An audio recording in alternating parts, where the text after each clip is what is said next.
Damai sejahtera Allah Bapa yang melampaui segala akal, kiranya yang memelihara hati dan pikiran saudara-saudara di dalam Kristus Yesus Tuhan kita.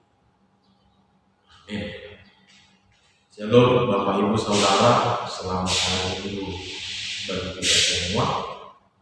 Mari kita mendengarkan kembali kebenaran firman Tuhan yang diambil dari kitab Roma 4 ayat 1 sampai yang ke-5, dilanjut dengan ayat 13 sampai yang ke-17.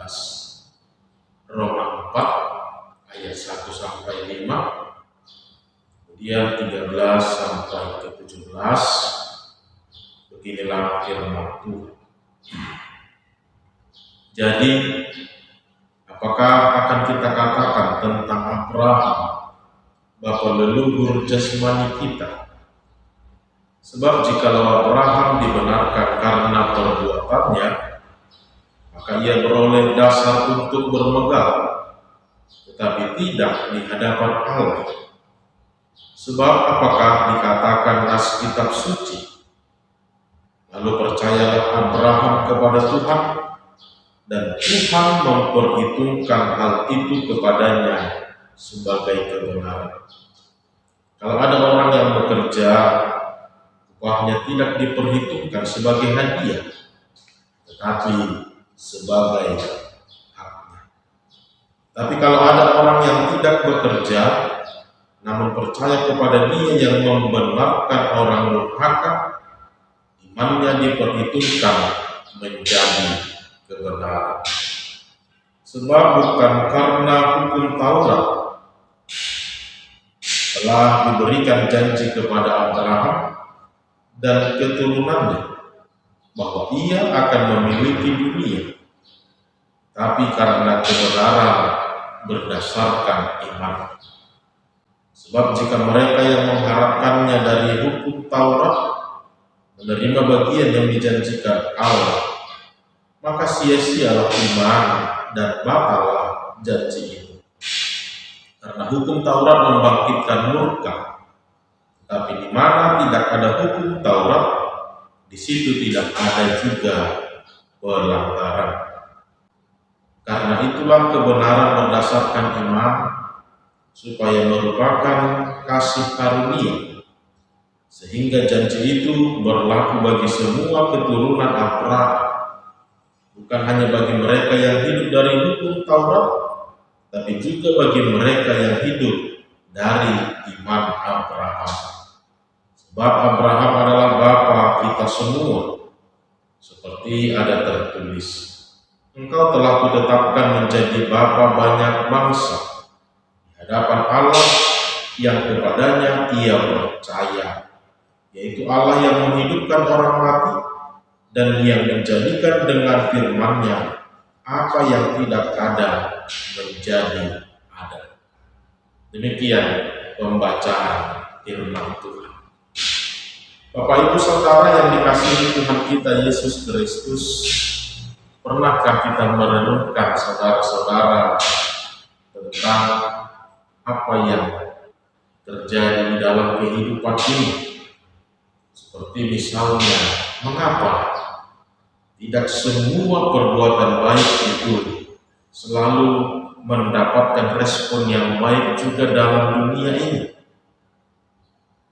Atau tentang segala perkataan-perkataan yang baik, tentang segala perkataan-perkataan yang benar itu, terlebih tentang firman Tuhan, ternyata tidak semuanya mendapatkan respon yang baik. Ternyata tidak semuanya seperti diterima oleh orang-orang yang mendengarkannya. Kalau kita pikir-pikir saudara-saudara, bukankah jika perbuatan baik itu yang kita lakukan itu mendapatkan respon yang baik juga, maka akan terbangun sebuah kehidupan yang lebih indah di dunia ini. Bukankah jika perkataan-perkataan yang baik itu, perkataan-perkataan yang benar itu kita dengarkan, kita lakukan di dalam kehidupan ini, Bukankah ini akan mengubahkan kehidupan kita? Bukankah ini akan membuat kehidupan kita menjadi lebih baik? Mengapa harus ada yang namanya penolakan-penolakan? Mengapa harus ada yang namanya tidak layak? Seperti misalnya untuk kita balas juga dengan kebaikan, atau kita menganggap itu tidak benar, itu hanya omong kosongmu saja, itu hanya pencitraanmu saja. Memang kita harus pikirkan kembali saudara-saudara dalam hal menerima semua itu di dalam kehidupan ini. Memang kita harus akui bahwa tidak semuanya itu ditentukan oleh apa yang kita lakukan saja atau apa yang kita katakan, kita ucapkan. Semua itu masih dipengaruhi dan ditentukan oleh bagaimana keadaan diri kita yang sesungguhnya, bagaimana kehidupan kita yang sebenarnya. Makanya kita sering menemukan ketika ada seseorang melakukan kebaikan-kebaikan, maka akan muncul begitu banyak respon atau tanggapan. Ada yang mengatakan itu hanya pencitraan saja, ada yang mengatakan tidak sesuai dengan apa yang engkau hidupi di dalam kehidupanmu, ada yang mengatakan bahwa semua itu hanyalah kamuflase semata, karena tidak seperti itu kehidupanmu yang sesungguhnya. Nah, saudara-saudara yang dikasihi Tuhan kita Yesus Kristus, kalau kita pikir-pikir, bukankah semua itu adalah kebaikan-kebaikan? Bukankah semua itu adalah hal-hal yang baik untuk kita lakukan?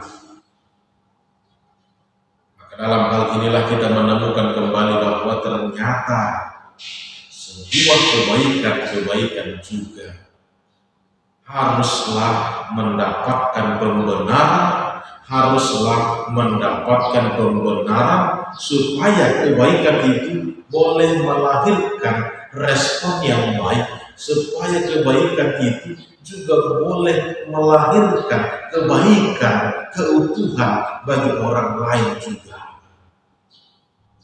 Jadi kita disadarkan dalam hal ini saudara-saudara. Jadi ternyata bukan hanya tentang apa yang kita lakukan, apa yang kita perbuat, ataupun apa yang kita ucapkan saja, tapi harus dipengaruhi, harus dibarengi dengan keutuhan kehidupan seseorang, kebenaran kehidupan seseorang yang melakukan kegiatan itu, yang mengucapkan perkataan tersebut, supaya semakin sempurna, supaya semakin terjalin.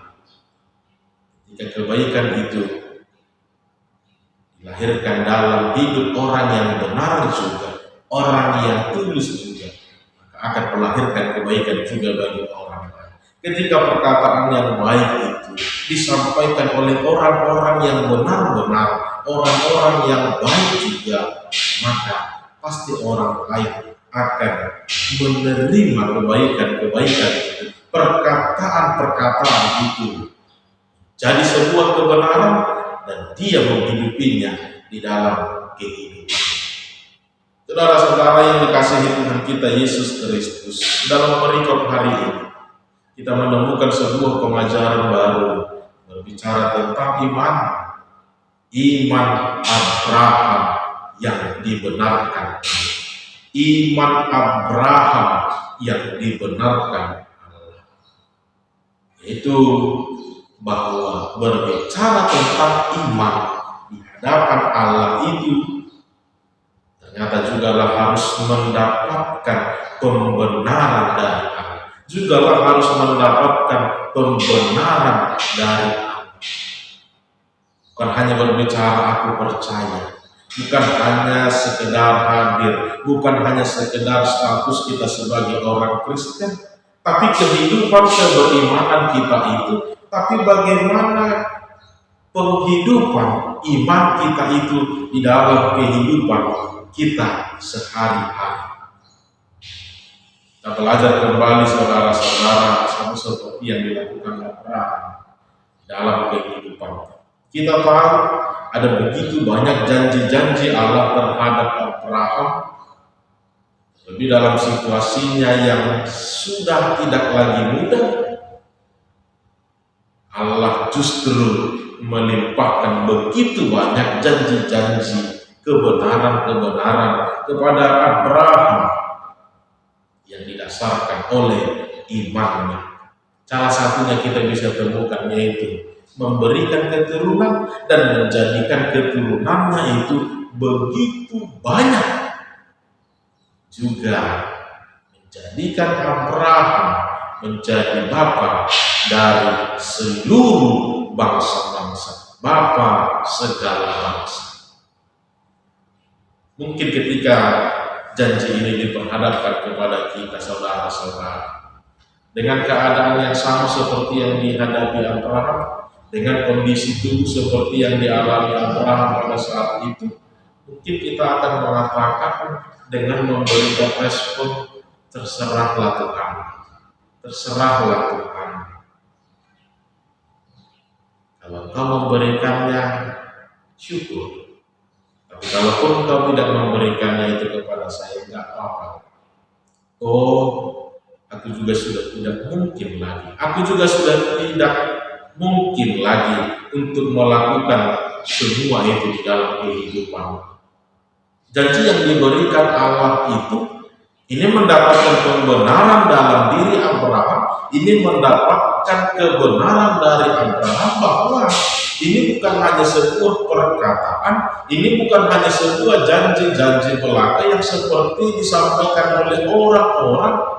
Tapi Abraham melihat, Abraham tahu ketika Allah berkata, ketika Allah telah berfirman, maka semua itu pasti akan terwujud. Maka semua itu pasti akan terjadi di dalam kehidupan.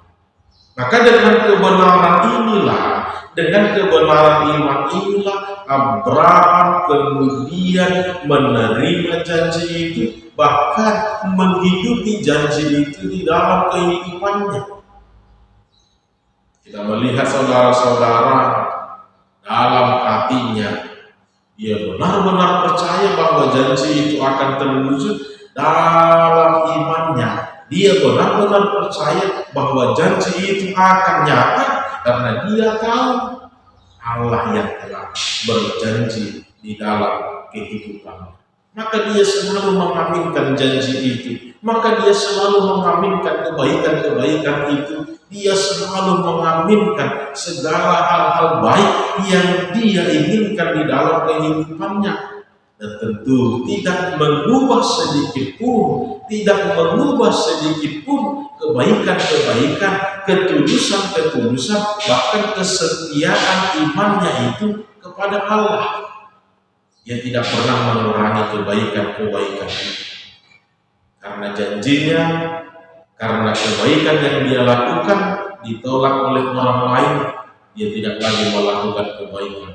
Karena perkataannya tidak direspon dengan baik, maka dia menutup diri. Dia tidak mau lagi berkata-kata, memberikan perkataan baik kepada orang lain.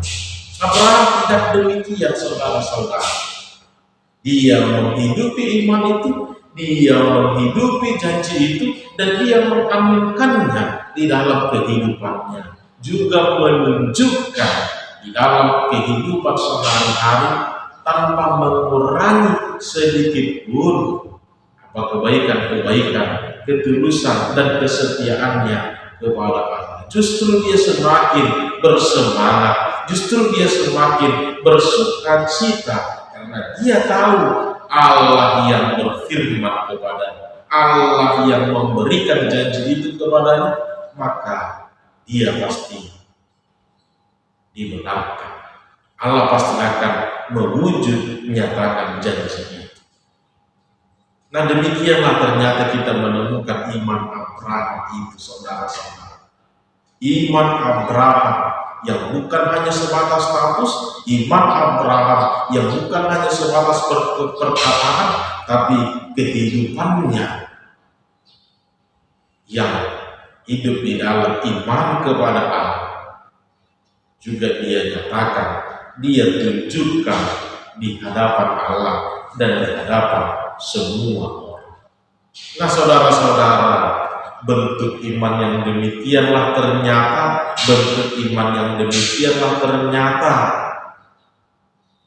kemudian mendapatkan pembenaran dari Allah, kemudian diperhitungkan oleh Allah, yang tidak hanya berkata-kata saja, yang tidak hanya sebatas formalitas saja, sebatas status saja, tapi iman yang dia nyatakan, iman yang dia tunjukkan, bahkan iman yang dia buktikan di dalam kehidupannya. Maka akhirnya iman Abraham yang demikian tadi itu dapat pembenaran Allah, mendapat pembenaran Allah. Iman yang demikian akhirnya mendapat pembenaran, bukan karena hukum Taurat, bukan karena aturan-aturan, tradisi-tradisi, tapi iman yang dia buktikan, iman yang benar-benar percaya kepada janji Allah yang menciptakan dunia ini, janji Allah yang membuat dari yang tidak ada menjadi ada. Iman yang demikianlah yang dia pegang, iman yang demikianlah yang dia hidupi, sehingga akhirnya iman Abraham mendapat pembenaran dari Allah. Saudara-saudara yang dikasihi Tuhan kita Yesus Kristus, ke dalam hal ini kita mau belajar kembali yang pertama, bahwa beriman itu bukan hanya sebatas status, bukan hanya sebatas mengucapkan saja, tapi buktikan dan tunjukkanlah di dalam kehidupan. Iman itu bukan hanya status, iman itu bukan hanya perkataan saja, tapi buktikan dan nyatakanlah di dalam kehidupan ini. Itulah yang sering kita dengar. Iman itu bukan hanya percaya saja, tapi juga mempercayakan hidup ini. Mempercayakan hidup ini dituntut oleh Allah, percaya kepada janjinya, percaya kepada pertolongannya, percaya akan segala kuasa Allah di dalam kehidupan kita. Dan itu secara totalitas harus kita tunjukkan dalam kehidupan kita, dengan tetap hidup di dalam kebaikan-kebaikan, dengan tetap hidup dalam penguasaan diri, dengan tetap hidup di dalam kerendahan hati, dan segala kebaikan-kebaikan yang telah mendapat pembenaran di dalam firman Allah.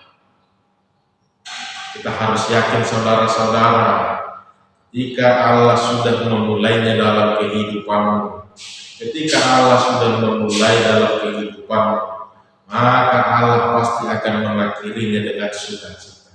Ketika Allah sudah mengawalinya di dalam kehidupanmu, maka pasti Allah akan mengakhirinya dengan sukacita. Dalam situasi apapun itu, dalam keadaan apapun itu, sekalipun seperti masih jauh perjalanan itu, sekalipun tidak mungkin untuk kita raih, tapi dengan pertolongan Tuhan, dengan perkenanan Allah, juga pembenaran Allah yang merupakan kasih karunia yang paling mulia, yang paling indah yang kita terima, apapun akan mungkin di dalam kehidupan kita. Tidak ada yang mustahil bagi Allah. Seperti yang dikatakan dalam Alkitab, orang yang menabur dengan isak tangis, dia akan menuai dengan sorak-sorai. Orang yang menabur dengan isak tangis akan menuai dengan sorak-sorai. Maka kemudian saudara-saudara, tetaplah percaya kepada janjinya, dan tetaplah menghidupi kehidupan sebagai orang yang percaya. Percaya kepada Allah yang diimani oleh Abraham, percaya kepada janji Allah yang diimani oleh Abraham. Kepadanya lah kita harus mempercayakan kehidupan ini, kepadanya lah kita harus percayakan segala kebaikan-kebaikan di dalam kehidupan kita. Yakinkan diri, pertolongan Tuhan akan tiba pada waktu. Yakinkan hati, waktu Tuhan akan selalu lebih indah pada akhirnya. Tuhan Yesus memberkati. Shalom.